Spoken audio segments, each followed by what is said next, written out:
Hello, നമസ്കാരം. Movie ടോക്സിന്റെ മറ്റൊരു എപ്പിസോഡിലേക്ക് എല്ലാവർക്കും സ്വാഗതം.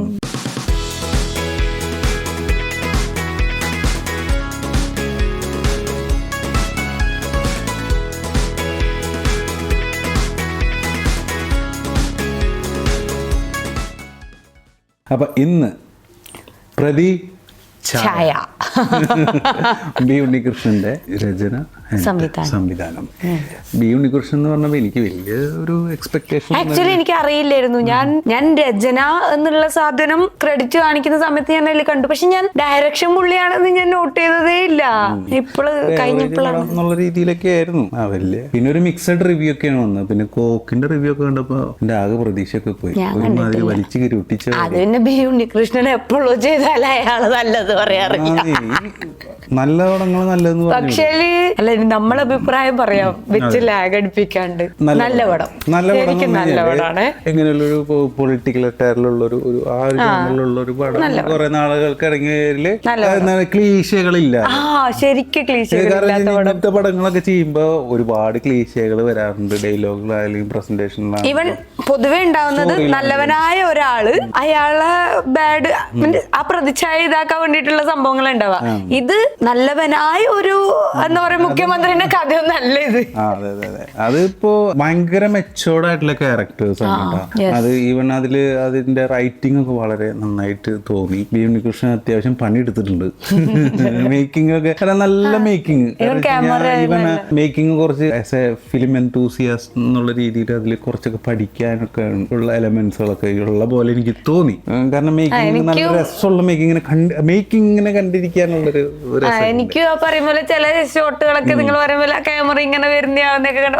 ഞാൻ പക്ഷെ ഒട്ടും മാർക്കോ ചെയ്ത സിനിമാറ്റോഗ്രാഫറാണ്. പക്ഷെ ഞാൻ ഒട്ടും ഇങ്ങനെ ഒരു സിനിമക്ക് അങ്ങനെയൊക്കെയുള്ള ക്യാമറ അതൊന്നും എക്സ്പെക്റ്റഡേ അല്ലായിരുന്നു. സിനിമ കഴിഞ്ഞതിന് ശേഷമാണ് ഇത് ആരാണ് അതിന്റെ സിനിമാറ്റോഗ്രാഫർ എന്നുള്ള രീതിയിൽ നോക്കിയത്. പണിയെടുത്തിട്ടുണ്ട്. ഓരോരോ ഷോട്ടുകളും നമുക്ക് നല്ല ഷോട്ടാണല്ലോ, ഇതെങ്ങനെ ചെയ്തത്, അത് അങ്ങനെ ചെയ്തെന്നുള്ളത് നോട്ടീസ് ചെയ്യുന്ന രീതിയിലാണ് അതിന്റെ സിനിമാറ്റോഗ്രാഫി ആർട്ടിസ്റ്റുകളൊക്കെ നന്നായിട്ട് ചെയ്തിട്ടുണ്ട്. സട്ടലായിട്ട് ആവശ്യത്തിന് വേണ്ട കൂടുതലും കുറവില്ല. നല്ല ഇപ്പൊ സിനിമാറ്റോഗ്രാഫിയുടെ കാര്യം പറയുമ്പോൾ തന്നെ ഓരോ ക്യാരക്ടറിനെയും അതിനെ പ്രസന്റ് ചെയ്തിരിക്കുന്ന രീതിയും അതിന്റെ മാസ് കൊടുക്കേണ്ടത് മാസ്. പിന്നെ എനിക്ക് ഇത്തിരി പൊടിക്ക് ഒരു ഓവറായി തോന്നിയത് ബാക്ക്ഗ്രൗണ്ട് സ്കോർ ആണ്. ചില സ്ഥലങ്ങളിൽ ബാക്ക്ഗ്രൗണ്ട് സ്കോർ എന്ന് പറഞ്ഞിട്ട് ശബ്ദം ഡയലോഗ് ക്ലിയർ ആവാ. നമ്മൾ കണ്ടത് ഒരു ഡോൾബി അറ്റ്മോസ് തിയേറ്ററിലാണ്. പക്ഷെ തിയേറ്ററിന്റെ ആണോ എന്തിന്റെ ആണോ എന്നറിയില്ല. പക്ഷെ സംസാരം അത്ര ചില സമയത്ത് ബാക്ക്ഗ്രൗണ്ട് സ്കോർ വിഴുങ്ങി പോയ പോലൊരവസ്ഥ. ആദ്യം നിങ്ങൾ പറഞ്ഞപ്പോ എനിക്ക് പറയുന്ന പോലെ തോന്നിയായിരുന്നു, പിന്നെ അങ്ങോട്ട് ശരിയായ പോലെ തോന്നിയത്. പക്ഷെ നല്ല സ്കോറിംഗ് ആയിരുന്നു കേട്ടോ. നല്ല മാസം ഉണ്ട്. പിന്നെ ഇമോഷണലിയും കണക്ഷൻ ഉണ്ട്. നമുക്ക് ആ കണക്ട് ഫീൽ ചെയ്യുന്നുണ്ട്.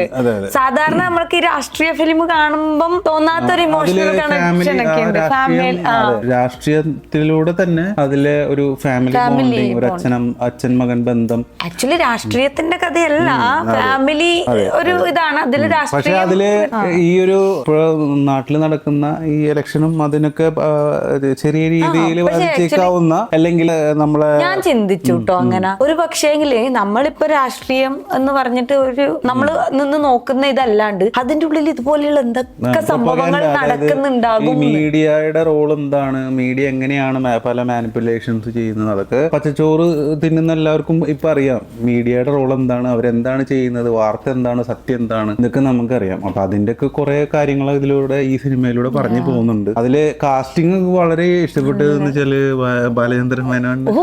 ഞാനത് ശരിക്കും വിചാരിച്ചു, ഇവർക്കൊന്നും ഒരു കാലത്തും അവരൊക്കെ ലെജൻഡറി ആക്ടർ എന്ന് പറയുന്നത് ശരിക്കും ആണല്ലേ.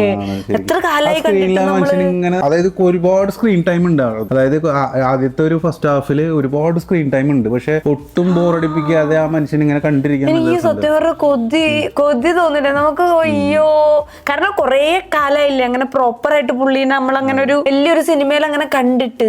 പക്ഷെ ഇവർക്കൊന്നും ഇത് പോവത്തില്ലല്ലോ എന്ന് ഞാൻ വിചാരിച്ചിട്ട് സത്യമായിട്ട്. നിവിൻ പോളിയും ആ ഒരു കറക്റ്റ് കാസ്റ്റിംഗ് ആണ്. അങ്ങനെ ഒരു ക്യാരക്ടർ ചെയ്യാൻ നിവിന് മേ ബി ഇതുപോലെ പീപ്പിളുമായിട്ട് ഭയങ്കര കണക്റ്റഡ്, നമ്മളുടെ ഇടയിൽ അങ്ങനെയൊക്കെ നിൽക്കുന്ന ക്യാരക്ടറാണ്. കുറെ കാരണം ആൾക്കാർ നിവിനെ പെട്ടെന്ന് സ്വീകരിക്കുന്നതും അങ്ങനത്തെ കൈൻഡ് ഓഫ് ഇതിലാണ്. ക്യാരക്ടേഴ്സ് ചെയ്യുമ്പോ വളരെയധികം നമുക്ക് കണക്ട് ആവും. അത് നിവിന് നന്നായിട്ട് ചെയ്തിട്ടുണ്ട്. അതല്ല ഇന്ന് മാത്രല്ല, പുതുമുഖങ്ങളായിക്കോട്ടെ എല്ലാരും ആയിക്കോട്ടെ നല്ല രീതിയിൽ ക്ലീശകളൊന്നും ഇല്ലാത്തൊരു, അതാണ് എഴുത്തിലോ ഡയലോഗിലോ അല്ലെങ്കിൽ ഈ പറഞ്ഞ മാതിരി ഈ സ്ഥിരമായിട്ട് നമ്മൾ കണ്ടിട്ടുള്ള രാഷ്ട്രീയ സിനിമകളിലും രാഷ്ട്രീയത്തിലും ഈവൻ ഫാമിലീസിലും ക്ലീശകൾ ഇല്ല.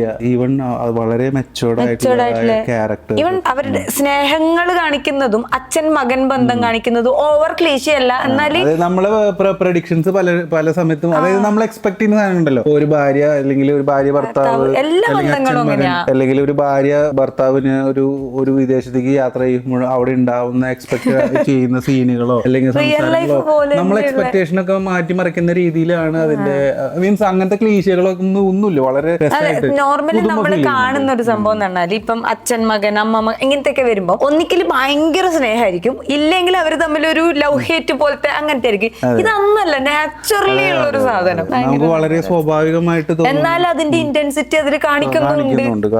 ലൈക്ക് അങ്ങോട്ടും ഇങ്ങോട്ടും കാണിക്കേണ്ട സ്നേഹം നമ്മൾ എത്ര കാണിക്കോ അത്രേ സിനിമയിലും കാണിക്കുന്നില്ലു. എന്നാൽ നമുക്ക് അകത്തുണ്ടാവുന്ന ഒരു ഫീൽ ഇല്ലേ നമ്മൾ അച്ഛൻ അമ്മ എന്നൊക്കെ പറയുന്ന സമയത്ത്, അത് ആ സിനിമയിൽ കൃത്യമായിട്ട് പറയണുണ്ട്. പിന്നെ ഇതിലൊരു സർപ്രൈസ് എലമെന്റ് ആയിട്ട് വന്നിട്ടുള്ള വില്ലനാണ് നമ്മുടെ ഷർഫ് നന്നായിട്ട് ചെയ്തിട്ടുണ്ട്. ആ ഒരു സ്വാഗും പിന്നെ ആ ഒരു മാസം ഒക്കെ നമുക്ക് ഫീൽ ചെയ്യുന്നുണ്ട്. പക്ഷെ അല്ലല്ലേ നമ്മൾ ശരിക്കും ആലോചിക്കും ഇവരൊക്കെ ഒരു വളർച്ച സ്ക്രീനിൽ ആ മനുഷ്യൻ വന്ന് നിന്നിട്ട് ഇങ്ങനെ ഒരു മാസ് സീനൊക്കെ കാണിക്കുമ്പോ എങ്ങനെ വന്നു, അല്ലെങ്കിൽ ഇതിന് ആ ഒരു ഗ്രോത്ത് ഭയങ്കര ആ ഒരു ഡിഫറൻസ് നമുക്ക് മനസ്സിലാവുന്നുണ്ട്. സ്ക്രീനിൽ വന്നിട്ട് അവരുടെ സ്ക്രീൻ പ്രസൻസ് ഒക്കെ ഭയങ്കരമായിട്ട് നമുക്കത് കൺവിൻസ് ആവുന്നുണ്ട്. അതായത് അങ്ങനെ ഒരു ആളെ ഒരു വില്ലൻ ക്യാരക്ടറായിട്ട് പ്രസന്റ് ചെയ്യുമ്പോൾ അത് കറക്റ്റ് ആയിട്ട് കൺവിൻസ് ആവുന്നുണ്ട്. പക്ഷെ ചില സ്ഥലങ്ങളിൽ പൊടിക്ക് ഒരു കടുക് മണിക്ക് ആ മീറ്റർ അങ്ങോട്ടും ഇങ്ങോട്ടും മാറി പോകുന്നുണ്ടോ എന്നൊരു ചെറിയ സംശയം ചില സമയത്ത്. മേ ബി നമ്മുടെ മനസ്സിൽ അവരുടെ ഒരു പഴയ നേച്ചറും ക്യാരക്ടറും എടുക്കുന്നോണ്ടായിരിക്കും മേ ബി അത് ചില സ്ഥലങ്ങളിൽ ഇങ്ങനെ ഒരു പൊടിക്ക് ആ മീറ്റർ താങ്ങ് പോകുന്നുണ്ടോ എന്നൊരു സംശയം ഉണ്ടായിരുന്നു. ബാക്കിയെല്ലാം ഈവൻ സായികുമാർ ആണെങ്കിൽ അതെ അതെ എനിക്ക് എന്റെ ഏറ്റവും വലിയ സംശയം ഇവരൊക്കെ എങ്ങനെ പടം മൊത്തം ഒരു എന്താ പറയാ, നമുക്ക് ലാഗ് ഒന്നും ഫീൽ ചെയ്യാതെ, ലാഗ് ഫീൽ ചെയ്തായിരുന്നു. അതായത് സെക്കൻഡ് ഹാഫ് കഴിഞ്ഞ് കുറച്ചങ്ങോട്ട് കഴിഞ്ഞപ്പോ ഈ കഥ എവിടെയോ ഒന്ന് സ്റ്റക്കായി നിൽക്കുന്ന പോലെ, മേ ബി ഒരു പ്രോഗ്രസ് ഇല്ലാത്ത പോലെ ഒരു കുറച്ച് നേരത്തേക്ക് ഒന്ന് ഫീൽ ചെയ്തായിരുന്നു. എനിക്ക് തോന്നിയത് ഒരു എവിടെയോ ഒരു പ്രോഗ്രസ് ഇല്ലാതെ ഒരു സ്റ്റക്കായി നിൽക്കുന്ന പോലെ ഒരു ചെറിയൊരു ഫീല് വന്നായിരുന്നു. പിന്നെ അവിടെ നിന്ന് കറക്റ്റ് കാര്യങ്ങൾ, അത് ഒട്ടും പ്രെഡിക്റ്റ് ചെയ്യാൻ പറ്റാത്ത ഒരു സ്റ്റോറിയാണ്.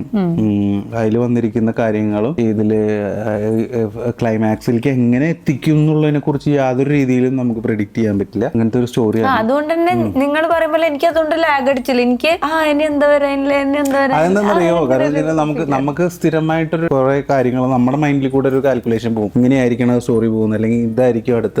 ഇതൊന്നും അല്ലാതെ എത്ര രീതിയിലാണ് ആ കഥ പോയിക്കൊണ്ടിരിക്കുന്നത്. അതുകൊണ്ട് നമുക്ക് ചില സമയത്ത് തോന്നും ഇതൊന്നും പ്രോഗ്രസ് ചെയ്യുന്നില്ല. ഓവറോൾ എന്താ പറയാ, ഒരു ലാഗും ഇല്ലാത്ത എന്താ പറയാ ഫുള്ളി എന്റർടൈൻഡ് ആയിട്ട് ഒരു ഫിലിം മേക്കർ എന്നുള്ള രീതിയിലാണെങ്കിൽ പോലും അതിന്റെ ടെക്നിക്കൽ സൈഡൊക്കെ നമുക്ക് കണ്ട് ഇരുന്ന് ആസ്വദിക്കാനൊക്കെ പറ്റും. പിന്നെ നമ്മള് വേറൊരു കാര്യമുണ്ട്, നമുക്കിപ്പം നമ്മൾ ഭയങ്കര മൂവീസ് എന്ന് പറഞ്ഞാൽ ഈ ത്രില്ലർ അങ്ങനെയൊന്നും ഇല്ലൊരു ജോണറേ അല്ലാത്തൊരു മൂവിയാണ്. കാരണം നമ്മള് സിനിമ നന്നായിട്ടുണ്ട് എന്ന് പറയുമ്പോ ഇപ്പൊ ചില ആൾക്കാര് ചിലർക്ക് മറ്റേ ത്രില്ലർ മറ്റേ അങ്ങനെയുള്ള കുറെ സാധനങ്ങള് സസ്പെൻസ് അങ്ങനെയുള്ള സിനിമയാണ് വാന്ന് പറയാ. അങ്ങനെയല്ല, നല്ല സിനിമ, നല്ല സിനിമക്ക് ഒരുപാട് ഡെഫിനേഷൻ ഉണ്ടല്ലോ. നല്ല സിനിമയാണ്. കഥയ്ക്കുള്ളിൽ പല ചെറിയ ചെറിയ കഥകളും എന്താ പറയാ അങ്ങനെയുള്ള ഒരു എന്താ പറയാ ഫുള്ളി നമുക്ക് കണ്ടിരിക്കാം. നമുക്ക് മിസ്സായിക്കൊണ്ടിരുന്ന ജോണറിലുള്ള ഒരു സിനിമ എന്ന് കൂടി വേണമെങ്കിൽ ഇതിനെ പറയാം. ഇപ്പൊ ഈ കാലഘട്ടത്തിൽ വന്നുകൊണ്ടിരിക്കുന്നതിനേക്കാളും ഒരു ഡിഫറെന്റ് ആയിട്ട് പണ്ട് കാലങ്ങളിൽ ഉണ്ടായിരുന്നു. പക്ഷെ ഇപ്പൊ അതിന്റെ ഒരു എൻറ്റയർലി ഫിലിം മേക്കിങ്ങും സ്റ്റോറി ടെല്ലിങ്ങും വേ എന്താ പറയാ അതിന്റെ ഒരു നറേഷനും ഒക്കെ മാറിയല്ലോ ഇപ്പൊ സിനിമയിലെ.